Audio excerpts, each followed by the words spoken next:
প্রচণ্ড বৃষ্টি নেমেছে, 2-3 দিন বৃষ্টি হয়নি, তারপরে এতক্ষণে নামলো বৃষ্টি। বিকেলবেলা ঝমঝম করে বৃষ্টি পড়ছে। আজকে হচ্ছে 15ই আগস্ট।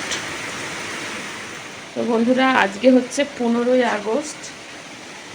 আর এই 15ই আগস্টে দিনে যেটা বলাটা খুবই জরুরি, সেটা বলতে পারছি না। একটাই কারণ, এই 2-4 দিন আগেকার যে ঘটনা আমরা সবাই এখন পরিষ্কারভাবে জেনে গিয়েছি যে কত বড় অন্যায়, একটা মেয়ের প্রতি কত বড় অন্যায় হচ্ছে। তো সেইখান থেকে দাঁড়িয়ে আজকে বন্ধুরা বলতে পারলাম না, শুভেচ্ছা সবাইকে জানাতে পারলাম না। খুব খারাপ লাগছে। আমরা কি স্বাধীন হয়েছি আদৌ? আমাদের স্বাধীনতা পাওয়া হয়ে গেল 78 বছর। সবাই অনেকেই পোস্ট দিচ্ছে, অনেকে দেয়নি, অনেকে মেনে নিতে পারছে না এই স্বাধীনতাটাকে। বিশেষ করে মেয়েরা যে স্বাধীন হয়েছে, মেয়েরা যে স্বাধীন দেশের নাগরিক হয়েছে, এটা মেনে নেওয়া যাচ্ছে না। অনেকে অনেক কটাক্ষ করে অনেক কিছু বলছেন, যেমন মেয়েদের অনেক দোষ আছে, মেয়েদের পোশাক আশাকের জন্য মেয়েরা ধর্ষণ হয়, মেয়েদের অনেক দোষ, পায়ে পায়ে দোষ। তো এইভাবে ছোট করবেন না, যারা করছেন তাদের বাড়িতেও মেয়ে আছে। আর সত্যি কথা বলতে, এই পুরুষরা মানে মহিলা বা মেয়েরা যদি না থাকে, তাহলে মানে মহিলা না থাকলে পুরুষরাও যেমন সম্পূর্ণ নয়, আর পুরুষরা না থাকলেও মেয়েরা সম্পূর্ণ নয়, এটা আমরা সবাই জানি।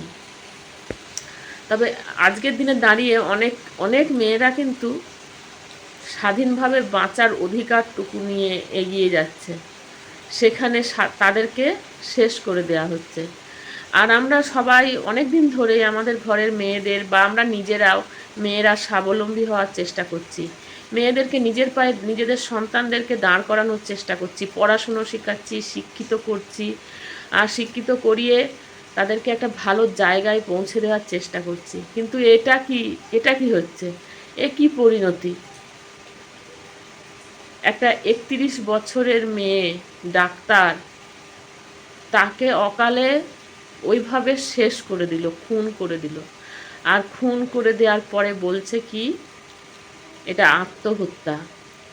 এত বড় অন্যায়, এত বড় অন্যায় কথা মানুষ বলে কি করে? আচ্ছা, এই আমরা যে দেশে বাস করি, সেই দেশের যারা কর্মকর্তা আছেন তাদের কাছে কি আমরা এই আশাটুকু করতে পারি না যে আমাদের এই যে অন্যায় হলো মেয়েটার প্রতি, ডাক্তারের প্রতি, তার একটা সুবিচার যারা করলো সেটা সামনে আসুক, সেই কজন অন্তত সামনে আসুক, তাদের উপযুক্ত শাস্তি হোক। আমাদের ঘরে, প্রত্যেকের ঘরে মেয়ে ছাড়া আমাদের ঘর অসম্পূর্ণ, মেয়ে ছাড়া কোনো সংসার অসম্পূর্ণ। মায়ের কোলেই আসে, মা আছে, ভাই আছে, বোন আছে, সব কিছু নিয়েই সংসার, সব কিছু নিয়েই ফ্যামিলি আমাদের। কিন্তু সেই জায়গায় দাঁড়িয়ে আজ মেয়েদেরকে এত হেনস্থা, এর বিচার চাওয়ার জন্য আমরা সবাই পথে নেমেছিলাম। আর এই পথে নেমে আমরা দেখিয়ে দিয়েছি যে আমরা মেয়েরাও কম না। কিন্তু কি বলুন তো, একটা জায়গায় আমরা হেরে যাই, যখন উচ্চপদস্থ যারা আছেন তারা যদি মানে সুবিচারটা আমাদের হাতে তুলে দেন, যদি পৌঁছে দেন আমাদের সবার কাছে, তাহলে কি খুব ক্ষতি হয়ে যাবে তার? আমি একটা ভিডিও করেছিলাম, এই কথা বলতে বলতে আমি মানে অন্যদিকে চলে যাচ্ছিলাম, মানে যার অবহেলাতে আমরা অবহেলিত হচ্ছি, এর বিচার পাচ্ছি না, মানে দোষীদের দেখতে পাচ্ছি না, দোষীদের শাস্তি দেওয়া হচ্ছে না। আমি সেইভাবে অনেক ভিডিও, মানে একটা ভিডিও আমি অনেক বলে করলাম, কিন্তু সেই ভিডিওটা দিলাম না। উত্তেজনার বশে অনেক কিছুই বলা হয়ে গেছিলো আমার। বুঝতেই পাচ্ছেন কি বলতে পারি, সেই দেখলাম যে না, এটা পোস্ট করা ঠিক হবে না। তো সেই জন্য ওটা পোস্ট করব না ভেবে আবার একটা ভিডিও বসলাম। সময় বড্ড সবারই অভাব, আর মন মানসিকতা আমাদের সবারই গোলমাল আছে। আর এই স্বাধীনতার দিন দাঁড়িয়ে ভারত মাতাকে ছোট করব না, কিন্তু ভারত মাতার কাছে কিছুই আমরা পাচ্ছি না। আমরা মেয়েরা সব সময় অবহেলিত হচ্ছি, আর এই মেয়েদের অবহেলার শিকার যে আমরা হয়ে গেছি অনেক দিন ধরেই, এটা খুব কষ্টদায়ক। এত দূর একটা মেয়ে কি না পারে, সংসার চালাতে পারে, রোজগার করতে পারে, চাকরি করতে পারে, ডাক্তারি করতে পারে, মানে ইঞ্জিনিয়ারিং, কোন লাইনে মেয়েরা নেই? মেয়েরা দেশ চালাচ্ছে পর্যন্ত। তাহলে আমরা মেয়েরা পিছিয়ে কোথায়? আমরা তো পিছিয়ে নেই, কিন্তু সমাজ আমাদেরকে পিছিয়ে দিচ্ছে। এই সমাজ আমাদেরকে এগিয়ে যেতে সাহায্য করছে না, একদমই করছে না। এই সমাজ আমাদেরকে জব্দ করে দিয়েছে। আজকে একটু রাস্তায় বেরোন রাত্রিবেলায়, আপনার প্রয়োজনে আপনি শুধু শুধু বেড়াতে যাবেন না, হয়তো কোনো ওষুধ আনতে যেতে হলো, বাড়িতে কেউ এসেছে তার জন্য কোনো খাবার আনতে, কোনো জিনিস আনতে, বা স্টেশনে যেতে হলো কোনো কারণে, হয়তো আপনার খুব কাছের মানুষ, সন্তান, স্বামী ট্রেনে করে আসছে, আসার হয়তো গাড়ি পাবে না, তাকে আপনাকে আনতে যেতে হলো। আপনার ঘরে হয়তো স্কুটি আছে, আপনি নিয়ে তাকে আনতে গেলেন, কিন্তু সেখানেও ভয় বন্ধুরা। আমি নিজেই জানি কিছু কিছু জায়গায়, যেমন বাস স্টপেজ বা স্টেশনে, যেখানে সব মানে দাঁড়িয়ে থাকা যায় না, যেখানে দাঁড়িয়ে থাকা যায় না, সেফটি জায়গা খুঁজতে হয় যে কোথায় দাঁড়াবো। এমনকি টিকিট কাউন্টারের ভেতরে ওই যে এটা থাকে চত্বরটা, যেখানে অনেক ওয়েটিং রুমের মতন, সেখানে গিয়ে দাঁড়াতে হয়েছে, এমনও দিন গিয়েছে। কি না ভয়, যদি কোথাও পাশ থেকে কেউ আসে, কেউ এসে কিছু বলে। তো আমরা এই রকমভাবেই চলে আসছি। আমাদের কোনো সিকিউরিটি নেই, আমাদের কোনো মানে জীবনের কোনো মূল্য নেই। যে যখন খুশি পারবে টোকা দিয়ে চলে যাবে, যে যখন খুশি পারবে তার ইচ্ছার কি বলবো বহিঃপ্রকাশ এই মহিলাদের উপর দিয়েই করে দিচ্ছে।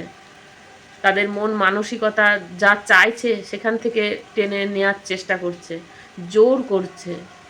আবার যারা পারছে না, ও ঝুট ঝামেলায় জড়িয়ে যাচ্ছে, সেখানে খুন করে দিচ্ছে। তো এত অন্যায়, এত অন্যায় আমরা মেনে নিতে আর পারছি না। আমরা আমাদের সেই বলে না, দেয়ালে পিঠ ঠেকে গেছে। আজ ৭৮ বছর হয়ে গেল স্বাধীনতা পাওয়া, তাহলে তো আমাদের সেই দেশ সেই ৭৮ বছর ব্যাকে গিয়ে থাকার মতনই অবস্থা হয়ে থাকলো। সেখানে যেমন ইংরেজরা মেয়েদের উপর অত্যাচার, অনেক অত্যাচার তারা করে গিয়েছে। তাহলে আমরা স্বাধীন হলাম কোথায়? আমরা স্বাধীন কি করে হলাম? কি করে বলছি যে আমরা স্বাধীন দেশের স্বাধীন নাগরিক? কি করে বলছি? আমরা স্বাধীন হতে পারিনি, আজও পারিনি।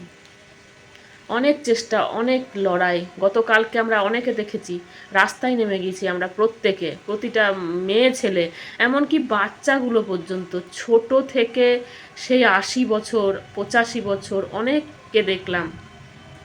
এমনকি আমি নিজের পাড়ার থেকে, আমি নিজের বাড়ি থেকে একাই চলে গিয়েছিলাম, সেটা আমাদের ছিল বিকেলবেলায়।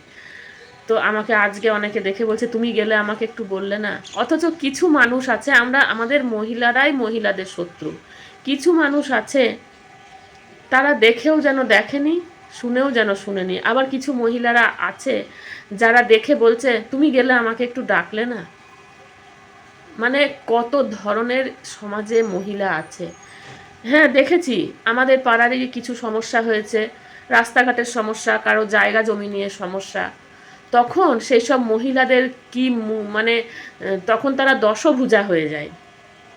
তো মহিলারাই মহিলাদের শত্রু, এটা আজকে পরিষ্কার। মহিলারাই মহিলাদের শত্রু।